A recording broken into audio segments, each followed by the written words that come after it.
So ayan mga kadrama-rama, alam ko pong inaabangan nyo po no yung next na mangyayari dito sa Mailonggo Girl, dahil alam naman po natin mga kadrama na sobrang nakakatins na nga po no, tsak nakaka-excite na nga din po talaga yung pinapakita ni Director no dito sa Mailonggo Girl. At alam naman po natin mga kadrama na ngayon nga po talaga ay gumawa ng paraan itong sila Vivian para nga po talaga itong si Venice ay hindi po siya makulong, dahil alam naman po natin mga kadrama na itong si Venice yung may kagagawan po ng pagnanakaw po talaga dito sa mga Hermosos. At alam naman po natin mga kadrama na itong si Vivian ay gumawa po talaga ng paraan para nga po hindi makulong itong si Venice.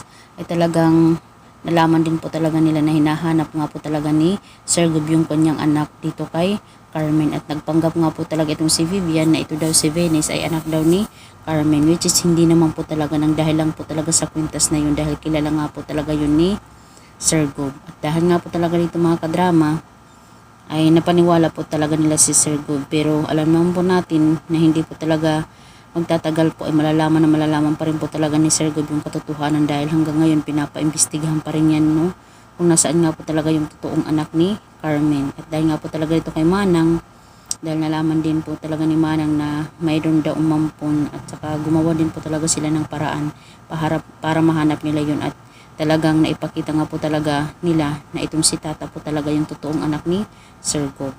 Kaya itong si Venice talagang mabubulyaso talaga yung kanyang pagpapanggap bilang anak ni Sir Gob, dahil malalaman pa rin nila yung katotohanan no, mula dito kay Shirley or dito kay Inay Guapa.